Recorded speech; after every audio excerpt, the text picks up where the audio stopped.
na nimeona across watu wengi wamejitokeza kupiga kura. So leo ni siku yetu ya muhimu sana kama viongozi wa UDA na wanachama wa UDA. Na pia ninataka kueleza wale hawajapiga kura wajitokeze wapige kura, kwa sababu wasichukulie ni kama sio serious, because watu wengi najua wanasema hata watu watatu wakipiga watu wapige. No, kama wewe ni mwanachama wa UDA, jitokeze, tafuta nafasi ndio upige kura ili tuanze kutengeneza chama ama tuweke chama yetu iwe na nguvu across the country, kwa sababu unajua uchaguzi unakuja next year mwezi wa 8 na ni vizuri kila mtu ajipange. Unajua chama ya UDA imekuwa ni chama sasa iko na miaka 3.5 ama mwaka 4 kuanzia tuanzishe. Ni chama tulianzisha dakika ya mwisho, lakini imekuwa ni chama imekuwa national, kwa sababu tulijua hii chama chini ya mwezi 6 na ikashinda uchaguzi, na ndio sasa ni chama tawala. Nataka niombe ndugu zetu wote, kila mtu unajua wewe ni wa chama UDA, jitokeze pige kura, kuhakikishe kila mtu anapiga kura ili to strengthen chama iwe na nguvu. Hiyo ndio muhimu umetuleta masuala leo. Naona rais anasema kwamba vijana pia wajitokeze, kama wanataka uongozi ni wakati mwafaka wajitokeze ili waweze unajua ni wakati wa vijana kujitokeza. Na vijana wengi nataka niwahimize sana, kwa sababu hata hapo Wasingishu tuko na vijana wengi hawana kura. Tuko na vijana wengi wako na ID lakini hawana kura. Tuko na vijana wengi hawana ID na hawana kura. Hii ni wakati ya vijana. Na unajua wakisema ni wakati ya vijana, kila wakati kuna kuanga na ile feso. Imefika sasa wakati zingine lazima tukubali uongozi iendelee. Hata mimi nikisimama mara ya kwanza nilikuwa kijana, sasa hivi mimi sio kijana. Nimekuwa sasa kwa uongozi 13 years. Na nilisimama nikiwa 30 years.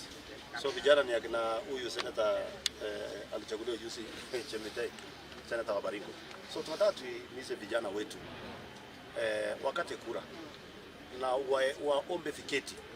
Hii viti si ya mtu, na haihitaji uwe na qualification gani, haihitaji uwe mrefu kiasi gani ama uwe mnono kiasi gani ama uwe na nini.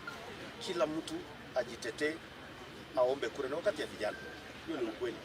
Although uongozi haina kusema vijana ama wazee, lakini hii ni wakati ya tukue na vijana, tukue na watu wa katikati, tukue na wazee, lakini vijana wengi tunataka tuwaombe wawanie viketi na waanze na hii ya chama. Na nimefurahi sana wakati nimekuja hapa kupiga kura, nimepata ni vijana matujenzi ndio wanaomba kura hapa. Nimesimama pale wakaniambia sasa wewe, nikamwambia hata mimi leo mniombe kura, kwa sababu wale wako zaidi ya 10 na nimepiga, nimebalance kwa sababu nimeona pia wasichana wako pale. So nataka niseme pongezi sana kwa vijana wetu wamekuwa hapa, wamewania hii viti na najua itaenda vizuri. Na viongozi wengine kama mimi na wengine, mimi nataka chama ya UDA iwe chama iko na mwelekeo.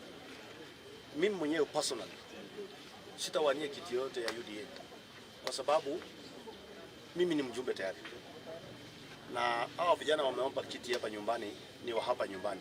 Mwenye ataendelea na atasonga mpaka atakuwe chama, tunamuunga mkono, kwa sababu lazima tupeane nafasi kwa wengine waongoze.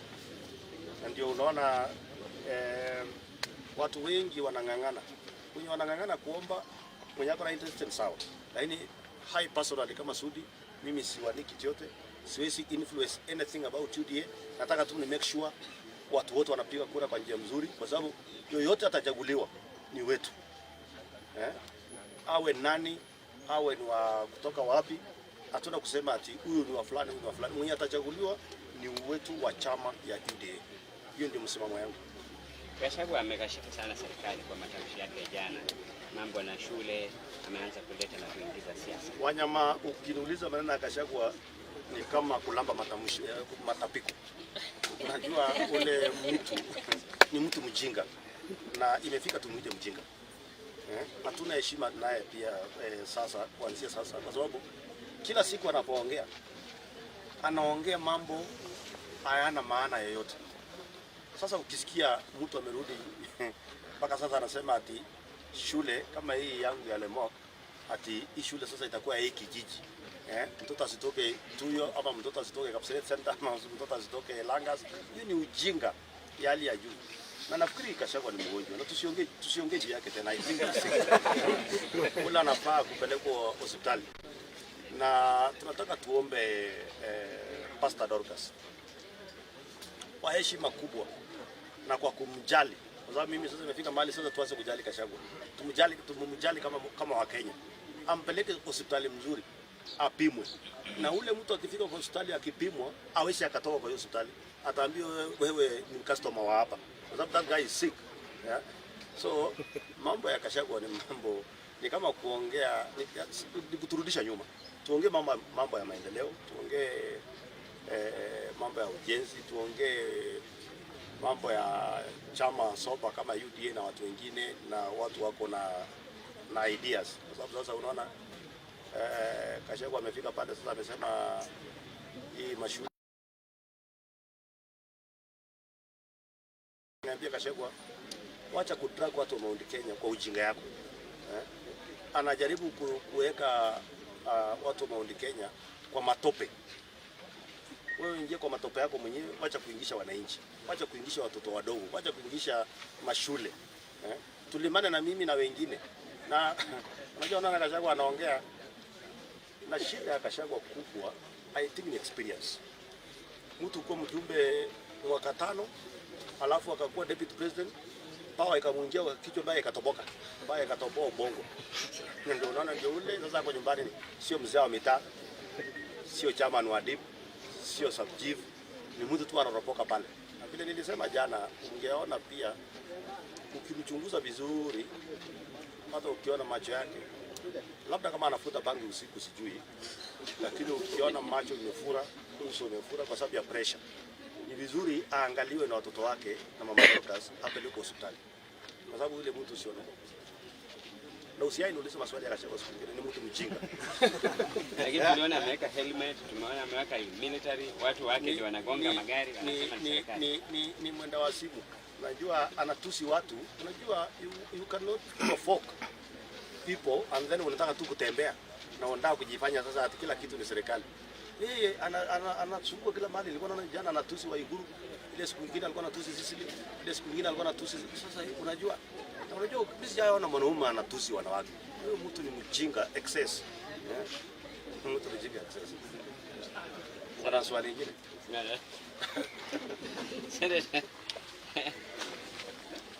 Senata, siku muhimu sana. Rais ametoa wito kwamba vijana wajitokeze kuwania nyadhifa mbalimbali ili pia wawe katika serikali. Pengine you are one of the example.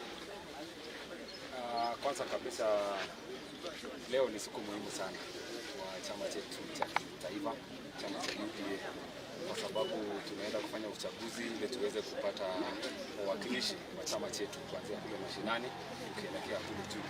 Na nimekuwa hapa kushuhudia wingi wa vijana wamejitokeza, wengine ni wakombeaji, wanataka kugombea nyadhifa mbalimbali ili waweze kuwakilisha chama chetu.